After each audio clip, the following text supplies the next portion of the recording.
Welcome back to Boilers in the Stands. I'm your host, Joe Jackson. Alongside me, as always, is my co-host, Kraig Bowers. We are here to preview Purdue versus USC Friday, February 7th. It is a 7 o'clock Eastern time tip on FS1, a game where Purdue comes off of a road win that I don't know if you want to say they snuck away with a win at Iowa, but definitely was a little bit of a back and forth at times.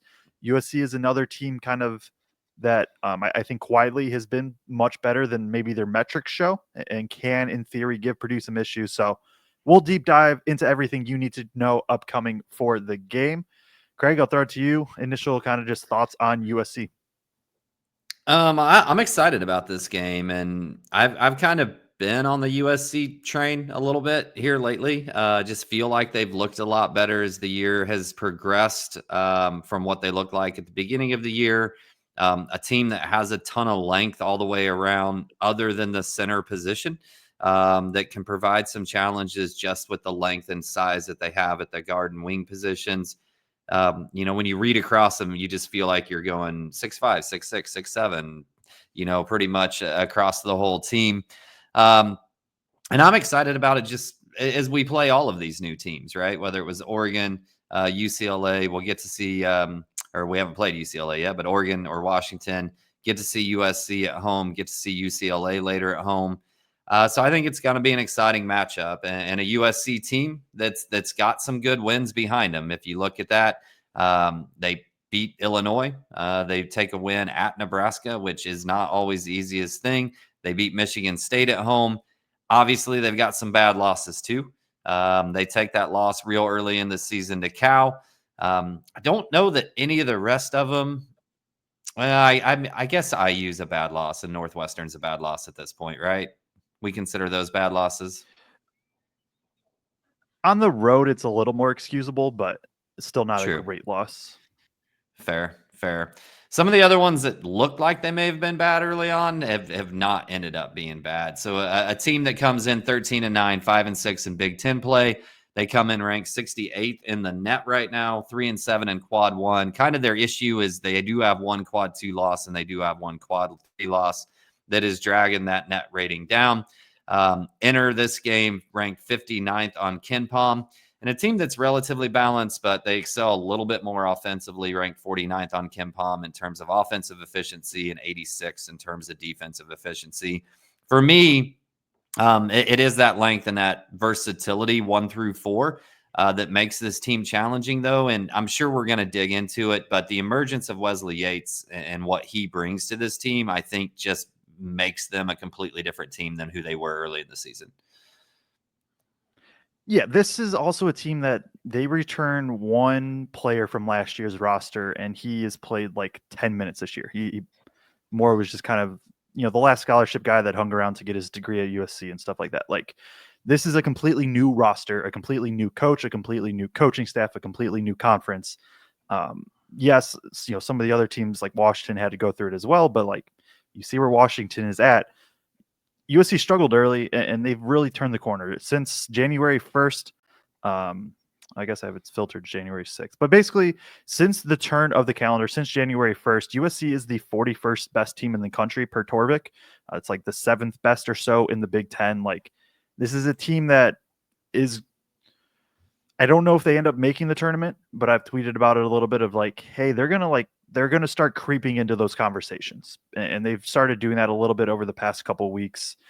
Just with, right, they get the Illinois win, like you said, at Michigan State at home. Like, the talent is there. Wesley Yates has been awesome. Desmond Claude also has been like, I don't know if he'll make first team All Big Ten, mainly because of the start of the year. But like, if you just look at his conference games, he is every bit deserving to be in that conversation. The dude has been awesome.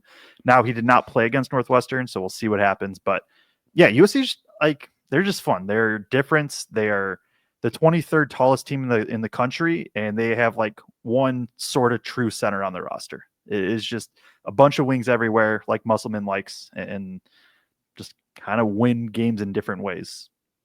Yeah, and I put the question out yesterday during that Rutgers game, actually, of like what team in the Big Ten that doesn't look like they're going to make the tournament from the regular season has the best shot of just going on a crazy, UConn run, The year when who was their guard that year? They went on the crazy run and made the tourney by winning the Big East Conference tournament and then won the whole tournament. Kemba? Yep. I think that Kemba or was Shabazz? One of the two. I think it might have been the Napier year. I'm not positive, but what's that? No, you're good. Okay.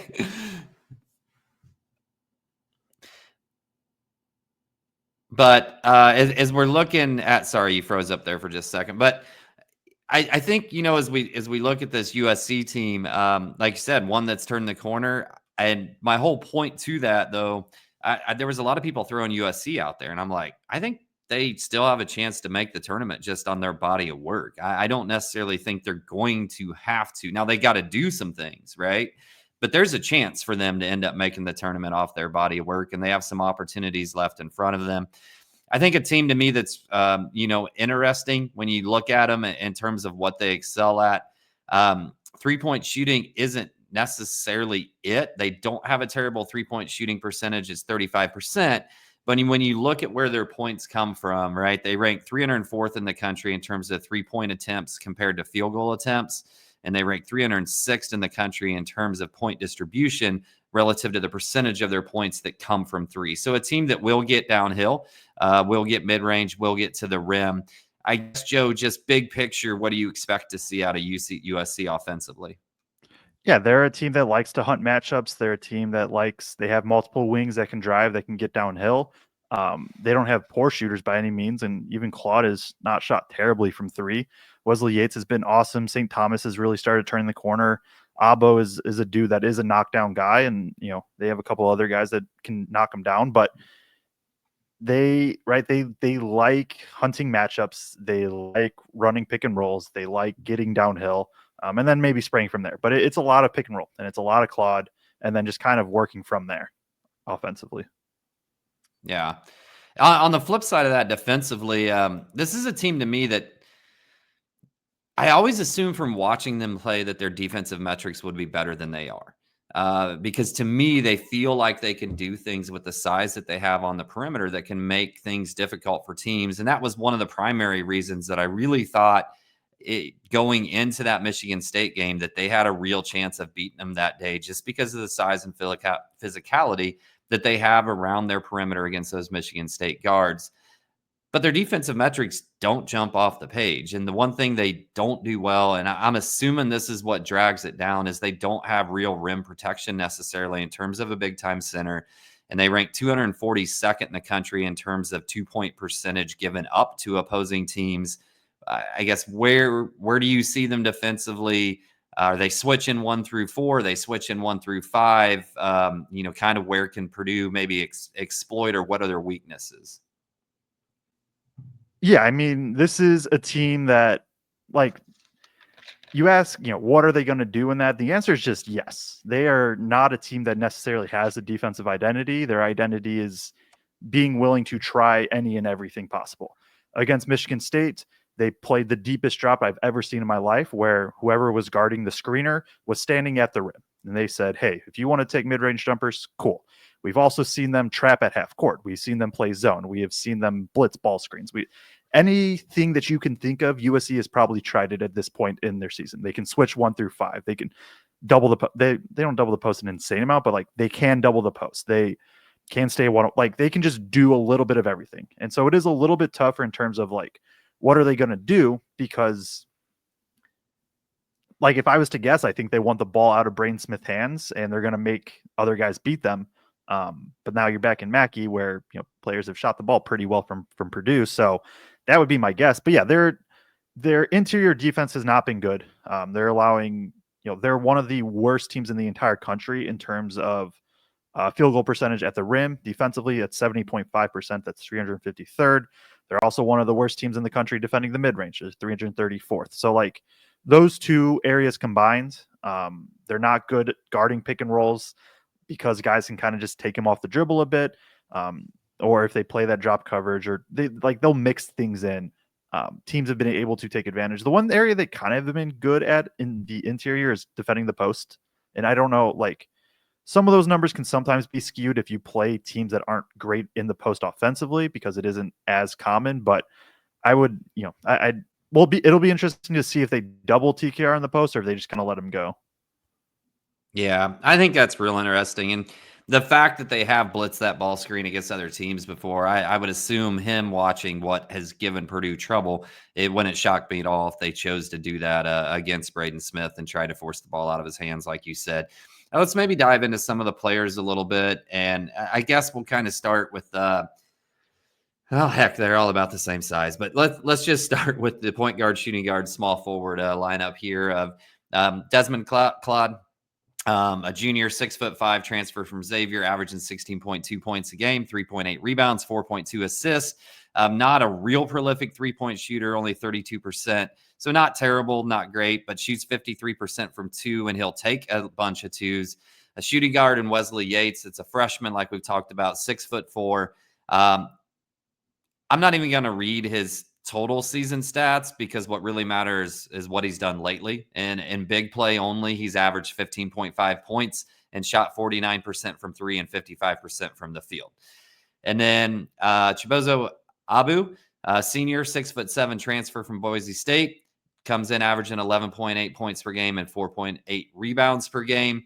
Does take 5.9 3-point attempts per game. So he will kind of launch up from there. Maybe stands around the 3-point line a little bit more than the other two relative to getting downhill. And a decent 3-point shooter from that at 36%, but not shooting that well. Kind of contrary to Wesley Yates, only shooting 29.5% from three in Big Ten play. Yeah, let's look at those three guys first. I guess, what do you like about them? What do you expect Purdue to see from those guys? Yeah, and I think right off rip, it talks about the flexibility that this lineup has. Is like I would say Abo's more of a big, or Thomas is more of the three to me.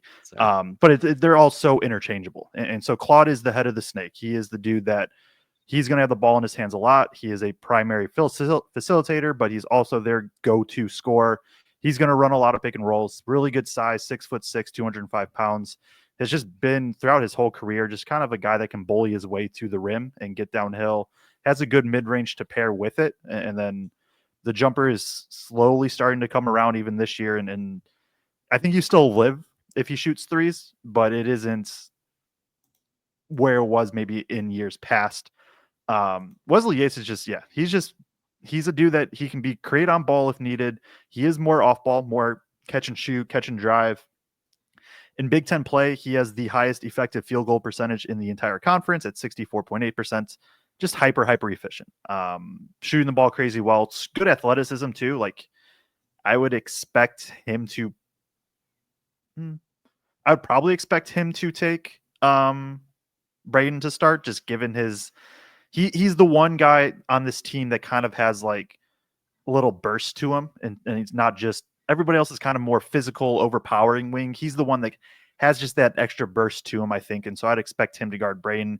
And then Abo is a, I know he hasn't shot the ball well great in conference play. He's a career 38% 3-point shooter on 500 attempts. Do not leave him open. He is there to knock down threes. If he drives and wants to get to the mid-range, fine. A lot of his stuff, I think, comes from, cuts to the rim and putbacks in terms of the makes at the two. Like I honestly, I think I expect Lawyer to be on Abo. It just kind of working through it. And just cannot let him get easy looks because he will make you pay. He's okay defensively. I think he is somebody that they can try to target. Yeah, and I'm just never trusting Ken Pom again, I guess, Joe, because Ken Pom tells me that he's a small forward, but I'm going to rely. It's all, they're so interchangeable. It don't matter. All right. And then obviously, just moving on to the next two then, St. Thomas, a senior transfer at 6'7" from Northern Colorado, comes in averaging 10.6 points a game, 6.3 rebounds a game, and 4.3 assists. So a guy that facilitates the ball relatively well also. And then we have Aji starting at center, also at 6'7", from Bowling Green. Feel like I could just say that about most people in this lineup. Not a big time scorer for this team at 6.9 points a game. and 3.4 rebounds. The rebounding seemingly comes more from committee than it does from like a singular main guy that's going to yank down a ton of boards. Thoughts on those two? Yeah, I'll start with AG. He's shown that he can just kind of drill threes randomly. I think he hit like 5 against Nebraska. No, 4 or 6 against Nebraska. Goes 2 of 4 last game against Northwestern. Like, he sort of is somebody you have to respect a little bit out there now. But he is like a big body. He is just physical and strong. He's listed at 225. I would be shocked if he's not more than that. He is just big. He is strong, and like, he is their truest center. He's an okay rim protector. I don't think he's like elite by any means, but he is physical. I think he's probably the best or second best rebounder on this team, and so you can work there. He will get some post ups every once in a while, but right, a lot of it's more rolls and kind of cuts and things of that nature, getting his shots at the rim. And then St. Thomas is a dude that can just do a little bit of everything. He can knock down a 3. He can drive. He can get to the rim. He's a good facilitator, especially at his size. He's a very good rebounder. Can be a good defender and kind of versatile in that sense. Like, he's just a dude that does a little bit of everything. And I think the scoring, he hasn't needed to score as much as maybe I expected him coming into the year, but there aren't too many guys at his size that have his facilitating chops to go with it. And that's what makes him such a tough matchup, is you can't just play him as a scorer. He will set up other guys. And so, he's there's going to be not plenty of times, but there's going to be times where he's the one bringing up the ball and initiating offense. And so that's where it gets tough, where Claude and Thomas both can do it. They both can play off ball. And then you have Yates, Abo off ball, and AG is kind of the rotating big. And it just gives them a really interesting lineup. Yeah, and a team that, as we look at them in terms of bench play, that doesn't necessarily rely on their bench as much as a lot of other teams that Purdue has played to this point. They rank 303rd in the entire country in terms of bench minutes, so not necessarily going to get a ton of contributions. I know there was 3 guys you wanted to kind of mention. I've already messed up 2 pronunciations, even though I sat here and practiced with you at the beginning of this. So I'm not even going to attempt the next one. Who are the 3 reserves that we really need to focus on the USC team? Yeah, start with Clark Slodgert. He's a 6'1" point guard, really the only true guard, like true small guard on this roster that plays. They have a couple others, but they don't really play. So we talked about Desmond Claude, and I don't remember if I mentioned this on air or not. Claude missed last game. He got injured in the MSU game, played through it. He missed last game against Northwestern, which was, at time of recording, 2 days ago. It'll have been 3 days prior in terms of game time. And Slodgert got the start as kind of the de facto point guard.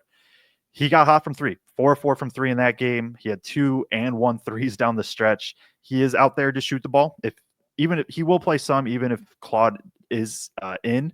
And if he's there with Claude, he is a shooter, and that is kind of what his role is. And then some facilitating, right? He is kind of naturally a point guard. That's what he was more at Penn. Smaller guy, though, and so I think if he's in, somebody that Purdue probably tries to attack defensively.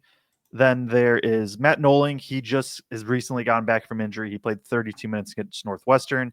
He's like truly a small ball 5 type player. He's like 6'6". Pretty good passing chops for his size. Really only an interior guy. He's not going to shoot from 3. We were going back to the KenPom positionings. They have him listed as a small forward shooting guard. I would be, if you were to ask Musselman to label Noling's position, I would be shocked if he were to say that Noling has played any minute outside of power forward or center.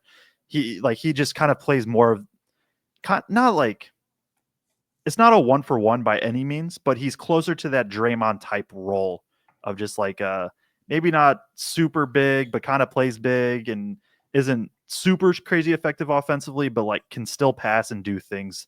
And then the other guy off the bench is Kevin Patton. He's been in and out of the lineup. He's 6'8". He's really lanky and can knock down a 3, has good athleticism. He hasn't been featured too much, but he's a guy that could get couple minutes. And then the other guy that I accidentally skipped over that will play more and has started most of this year and just has not started the last 2 is Josh Cohen, 6'10" center.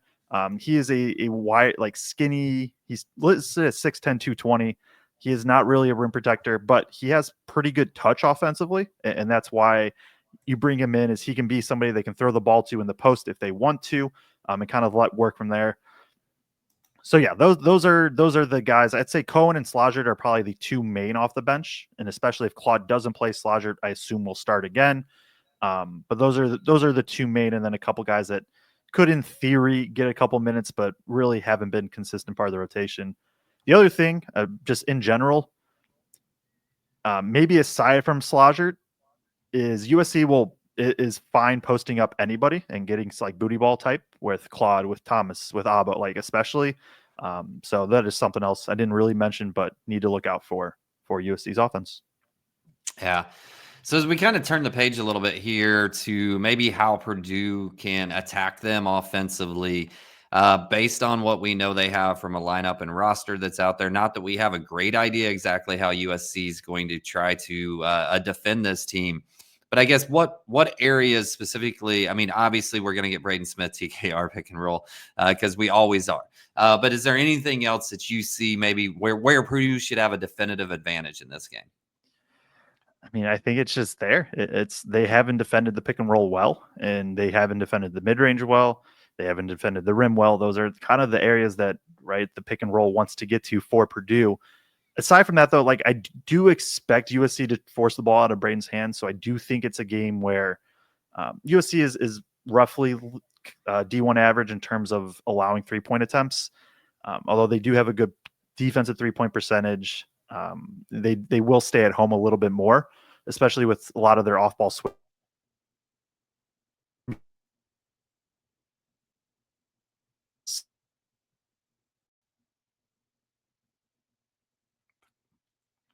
Because on my end, did you get all that or no? No, no, I didn't. Off-ball switches, force it out of Braden Smith's hand. That's what I got.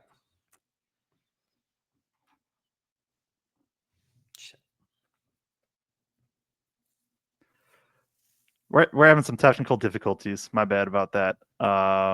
So yeah, that's kind of all I said. That's where I was at. That was off-ball switching, things of that nature. It's a lot of pick and rolls for Purdue, is my guess. Yeah, it was funny because not that it's been a lot, but there's kind of been more chatter of like we force this pick and roll, we force this pick and roll, we force this pick and roll. Man, I love those games when we're spraying around to everybody and CJ and Fletch are hitting threes and just that ball's really popping around everywhere and whatnot. And just it seems like as we prep for each game, it's like, well, this is definitely a TKR advantage or Braden getting downhill game yet again. Those games will come, Purdue fans. I think where you see more of that against certain teams, but I think this is going to be another really high dose of Braden and TKR all night. Yeah, and it's for good reason. Like they're good at this, and it's where it's going to start, and it's just how the offense is going to run. Yeah. Do you see from a defensive standpoint, as we just, I mean, do you see their size and length because we have a little bit of a smaller guard room? Do you see that potentially causing problems? I think in theory it can. I would expect. I mean, Purdue has their defensive game plan. I expect Purdue to game plan USC like they did Northwestern, with Barnhizer and Martinelli, and just force baseline and trap, and kind of right. USC is a better shooting team, so you don't necessarily want to give them open looks, but live a little bit more with USC being a jump shooting team, knowing that they have the size advantage at basically every spot except center. Well, I guess power forward too, to if you want to be technical. But right, I am CJ's on him. And Claude will post CJ up. Yates, I assume, Bean's on him. Yates isn't a guy that posts up a lot, but like he'll have the size advantage there. Abo's going to be, I assume, Lawyer's on Abo. Like that's Lawyer's giving up a lot of size to Abo. So like I expect them to try to just honestly kind of go with the Northwestern game plan to combat the size because they are just going to be smaller. Yeah. It'll be interesting to see if I guess we haven't seen a ton this year where it's, Smith, CJ Colvin, or Smith, Jakari Colvin, but we've seen some runs there. It may be interesting to see with Colvin just having a little bit more size if if he presents some abilities defensively, maybe to do some things against this USC team that might give other people some challenges, if they indeed do give other people challenges. The other thing that's really interesting to me about this game, and we've seen it in so much of, like Dusty May coming to Mackey and the bulk of that team being transfers and just not being prepared whatsoever for Mackey. There's a few returners from Michigan, right? But not many. This USC team, it's going to be brand new. I don't know if anybody on this team would have played at Mackey before. I look back, Terrence Williams. But he's been hurt. He's not, right. And Musselman, I look back through his coaching tree. I don't think there would have been any time that he would have come to Mackey, even as an assistant coach, based upon where he coached. Desmond Claude played at Mackey last year. He was on Xavier. Oh, that's right. Good so call. He does have that. So one guy out of 10 and a head coach who's never been here. Nonetheless, I think there's a good opportunity, a good chance that Mackey might just overwhelm this team. And we've seen at times where Purdue can just hammer the gas right out of the gate, especially when teams aren't prepared for that crowd. If somebody hits a few big shots or makes a defensive play, and then things can just kind of steamroll. I'd be much more worried about this game if we were playing in Los Angeles than if we were playing in Mackey right now. Yeah, I think I'm with you, right? It's still just a shock, I think, for everybody's system. A Friday night game, once again, like crowds, I assume, is going to be pumped. So yeah, there is always just that, and right, you always also run the risk of playing it at Mackey, of just Purdue not missing from three, right? Like if that happens, I don't think USC probably has the shot making to keep up. All right, and a team that's not terrible turning the ball over, but they will turn it over some. Claude averages 3.1 turnovers per game. St. Thomas averages 2.5 turnovers per game. So potential, obviously, to see just kind of what Purdue does defensively against this team, and maybe some opportunities to get out and run from that standpoint. And we know when Purdue gets out and runs and there's some big alley-oop dunks to Miles or Cam, the roof will pop off. Any other big takeaways you have for this game? No, I think we've hit on it. Like you got another game, you got to come out strong. I don't think you want to give USC any juice because they are a team that can get rolling quickly. But there's an interesting matchup with how they match up with the size, but at the same time, USC is also going to have to figure out how to guard Braden and TKR. Right. And I think just big picture, as we look down the road just a little bit, we had some people request to do kind of like a Big Ten look ahead in terms of how the Big Ten race is shaping up the rest of the way. We're not going to get into that today, but you've got this USC game, right? And then Purdue goes Michigan away, Wisconsin home, Michigan State away, IU at home, UCLA at home. Then they get Rutgers at home. So maybe a little bit of a break, but Rutgers has been showing signs of life lately, right? And then you finish at Illinois away.